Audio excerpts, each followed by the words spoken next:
اعتبار سے بھارت کو بھی پیغام ہے، ظاہر ہم ایک ایسے ماحول میں معاہدہ سائن کرنے کی بات کر رہے ہیں، ٹھیک ہے ہم کہہ رہے ہیں کہ کوئی مخصوص واقعہ اس کا سبب نہیں بنا ہے، لیکن یہ ایسے ماحول میں سائن ہوا ہے جب ظاہر سعودی عرب کو پتہ ہے نا کہ انڈیا نے ابھی اٹیک کیا ہے کل، یعنی کچھ عرصے پہلے، اور کل پھر اٹیک ہونے کے بارے میں سوالات تبصرہ تجزیے ہو رہے ہیں۔ ایسے میں سعودی عرب جیسی پاور کا جو ان اٹ سیلف بڑی تگڑی پاور ہے، ایک ویلتھی کنٹری ہے، انڈیا کے ساتھ بھی ان کا تعلق ہے، ان کا یہ لکھ کر دینا، ایک معاہدے کا سگنیٹری ہونا کہ پاکستان پہ حملہ ہم اپنے پر حملہ سمجھیں گے، یہ سرٹنلی ایک ایسا میسج ہے جو آف کورس انڈیا کو پسند نہیں آیا ہوگا اور بہت تگڑا میسج ہے۔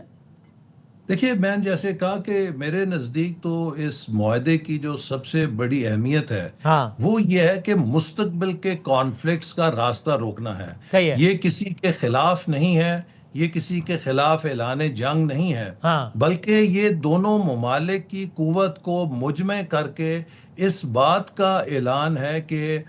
ممکنہ طور پہ جو کانفلکٹس مستقبل میں ہو سکتے ہیں ان کا راستہ روکا جائے۔ تو یہ میں سمجھتا ہوں کہ اس سے ہمیں اس خطے میں امن کو قائم کرنے میں اور کئی کانفلکٹس کو پیدا ہونے سے روکنے میں مدد ملے گی۔ اس میں یہ کہنا ٹھیک ہوگا یا مبالغہ ہوگا یا کچھ بھی کہنا قبل از وقت ہوگا کہ نیوکلیر سطح کا تعاون بھی سعودی عرب کو حاصل ہو جائے گا اس معاہدے کے بعد پاکستان کی طرف سے، کیونکہ سعودی عرب نے ایک نیوکلیر پاکستان سے معاہدہ کیا ہے؟ دیکھیے پاکستان نے اپنی دفاعی صلاحیت کو روایتی اور ٹریڈیشنل وارفیئر کے اندر ثابت کیا ہے، ہاں اور آپ کو پتہ ہے کہ جب بھی ابھی مارکہ حق ہوا ہے تو ہمیں کسی ایٹمی ہتھیار کی ضرورت نہیں پڑی، ہم نے جو ٹریڈیشنل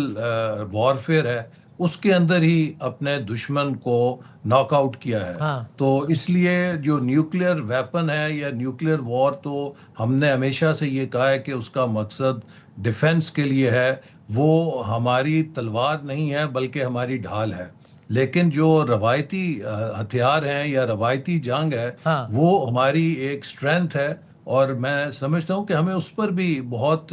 اللہ تعالیٰ کے فضل سے اعتماد اور بھروسہ ہے کہ وہ ہمارے دفاع کے لیے کافی ہے۔ اور جیسے کہ مارکہ حق میں ہم نے ثابت کیا کہ کسی ہمیں نیوکلیر آپشن کی ضرورت نہیں تھی، ہم نے روایتی ہتھیاروں کے ذریعے ہی اپنے دشمن کو شکست دی۔ آپ کو یہ لگتا ہے کہ اگر وہ کسی خام خیالی میں، کسی بیوقوفی میں بھارت اگر ابھی بھی سوچے بیٹھا تھا کہ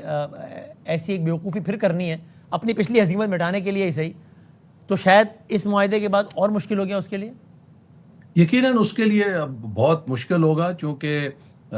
سعودی عربیہ کوئی عام ملک نہیں ہے، وہ اس خطے کی ایک اہم قوت ہے، معاشی قوت ہے، اس کی اپنی عسکری قوت بھی ہے، ہاں اس کی ایک اپنی سفارتی حیثیت بھی ہے، اور لہٰذا اگر بھارت پاکستان کے ساتھ جنگ کرتا ہے تو وہ سعودی عرب کے ساتھ بھی جنگ کرے گا۔ تو جیسے میں نے شروع میں کہا، میں سمجھتا ہوں کہ یہ معاہدہ دونوں سعودی عرب کے لیے اور پاکستان کے لیے ایک بہت اہمیت کا حامل ہے کہ دونوں ممالک کو یہ اسٹریٹجک ڈیپتھ دیتا ہے امن کے لیے، استحکام کے لیے اور علاقے کی اسٹیبلٹی کے لیے۔ ایک آخری سوال، اگرچہ سوشل میڈیا پر جو پی ٹی آئی کے حامی ہیں ان کی رائے منقسم ہے یا وہ کچھ عجیب و غریب باتیں بھی ہیں، لیکن پی ٹی آئی کی کم از کم قیادت نے، سلمان اکرم رائع صاحب کا بیان ہے، اسد قیصر صاحب کا بیان ہے،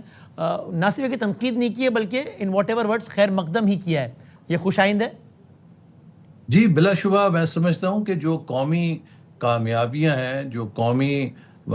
سنگ میل ہوتے ہیں، ہمیں ان پر اتفاق رکھنا چاہیے۔ یہ پاکستان کے لیے بہت بڑی کامیابی ہے، اور میں اس کی کامیابی کا سہرا وزیر اعظم شہباز شریف صاحب کو اور army chief field marshal Asim Munir صاحب کو دوں گا کہ جنہوں نے گزشتہ کچھ عرصے میں جس قسم کا ٹیم ورک کیا ہے اور ثابت کیا ہے کہ اگر پاکستان کی ریاست کے ستون مل کر اس ملک کی معاشی ترقی کے لیے، اس ملک کے دفاع کے لیے ایک ہم آہنگی کے ساتھ کام کریں تو ہم کتنا کچھ حاصل کر سکتے ہیں۔ صحیح۔ اور میرا خیال ہے کہ یہی اس وقت سب سے بڑا پیغام ہے کہ اگر ہم پاکستان کو مضبوط، مستحکم اور خوشحال دیکھنا چاہتے ہیں تو ہمیں ملک کے اندر امن، استحکام اور ہم آہنگی کی ضرورت ہے۔ ہم کسی قسم کے انتشار کو افورڈ نہیں کر سکتے۔